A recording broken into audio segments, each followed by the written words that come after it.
Olá, tudo bem? O Domingo Espetacular começa agora com um assunto que tirou o sono de muitos pais essa semana.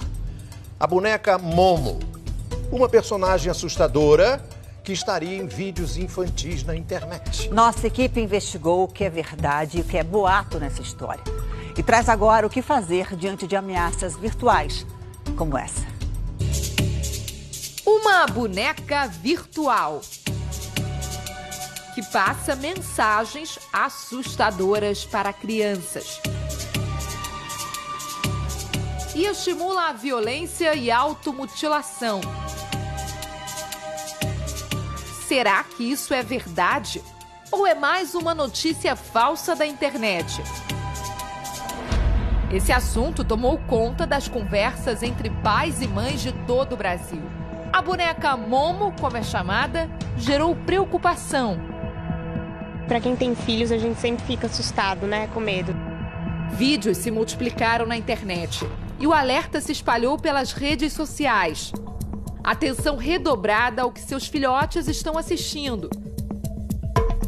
Outra mãe postou: tomem cuidado com os seus pequenos.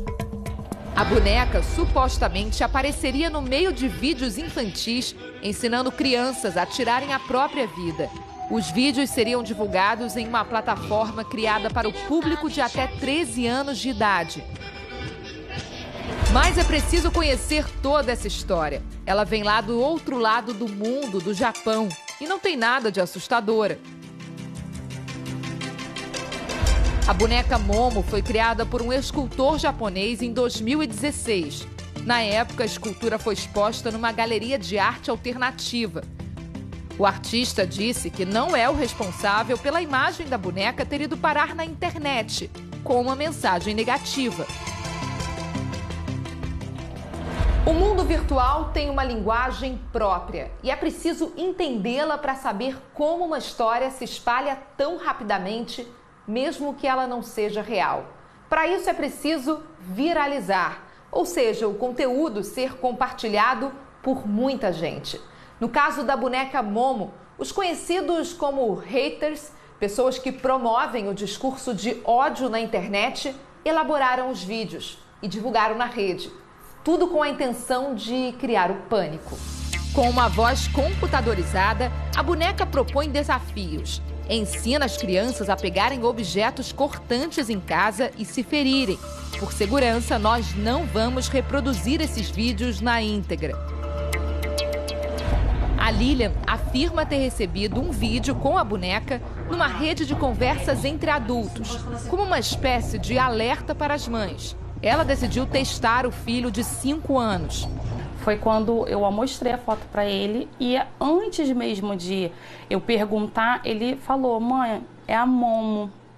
E para mim ali já foi um desespero total. Aí eu perguntei para ele: filho, o que que ela falava? Ele falava: mamãe, não dava para entender, ela só mostrava coisas de cortar, coisas cortantes. Eu falei: qual foi a sua reação? Eu fiquei com medo, mas depois eu peguei e tirei. Tirei rápido, passei o vídeo rápido. Essa outra mãe relata que fez o mesmo teste com o filho e também constatou que a criança já conhecia a boneca e o desafio do mal. Eu nunca tinha visto, porque eu cuido bastante. Mas então eu chamei o meu filho e mostrei a foto dela e não falei o nome. E eu perguntei pra ele tem 4 anos, João, você já viu isso? E ele me disse: sim, é a Momo.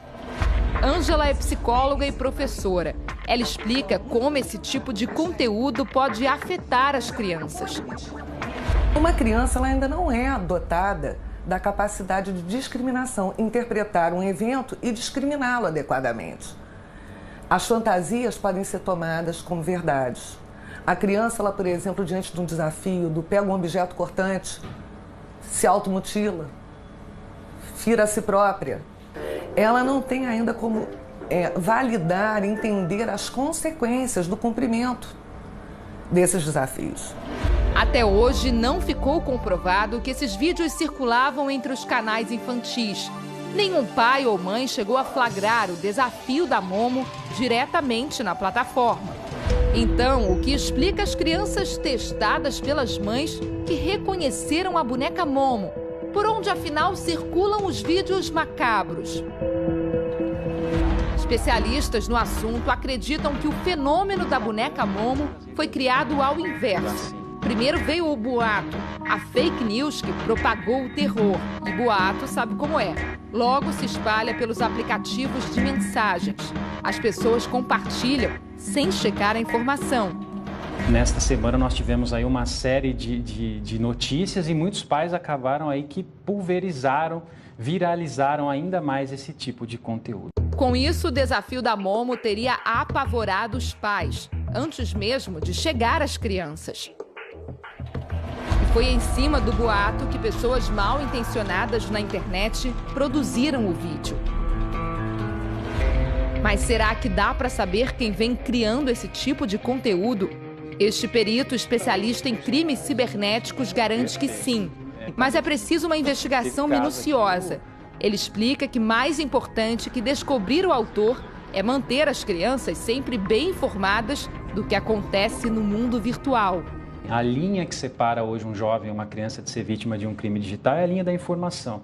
Posicionar que existem riscos e chegar a um acordo com seu filho em relação a conteúdos que podem ser vistos ou não. E, principalmente, demonstrar no sentido de que existem conteúdos que faz mal para a vida dele e que o pai não espera que ele veja esse tipo de conteúdo. Essa é a primeira orientação. A segunda orientação diz respeito a dados pessoais. A grande maioria dos jovens e crianças que normalmente ingressam em desafios, muitas vezes são extorquidos porque o criminoso teve acesso a dados pessoais.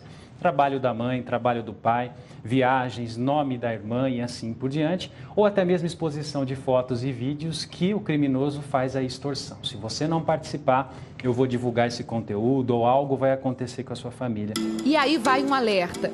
Falar muito no assunto, mesmo entre os adultos, desperta a curiosidade nas crianças. Foi assim que o João Miguel, de 7 anos, conheceu a boneca. Ouviu falar na escola, correu para a internet, fez uma busca e encontrou. Eu não acreditava mesmo, não. Eu só acreditei quando eu vi a foto, quando eu fui pesquisar a história de Momo. Aí eu vi o que era. Foi tão fácil que ele fez questão de mostrar para nossa equipe. Momo. João ainda não sabe escrever, mas hoje em dia nem isso é impedimento. Momo. Olha, veja, eu tenho muito medo desse bicho. Depois disso, o acesso à internet ficou mais restrito em casa. Mas o padrasto confessa, é muito difícil controlar os pequenos. Se eu travar, ou minha esposa travar, ou alguém aqui dentro da minha casa, ele vai chegar na casa de um parente, vai chegar na casa da avó, vai chegar na casa de qualquer uma pessoa e vai ter acesso. Para os especialistas, o boato em relação a Momo espalhou o chamado pânico moral. Eu forneci, ou permiti que fornecesse um instrumento que hoje é uma via de ameaça, terror, provocando instabilidade, desequilíbrio ao meu filho. Na verdade, o que nós temos são pessoas maliciosas por trás, são trolls, são pessoas que se valem aí de uma imagem, de um personagem e que estão conduzindo, coagindo, extorquindo outras pessoas, normalmente crianças e adolescentes. No final das contas, não importa como seu filho teve acesso a um vídeo violento. Se ele está no mundo virtual, de qualquer forma que seja, esse tipo de mensagem pode chegar a qualquer momento. E aí não tem jeito. A melhor forma de prevenir é essa: não tirar os olhos da criança enquanto ela estiver conectada.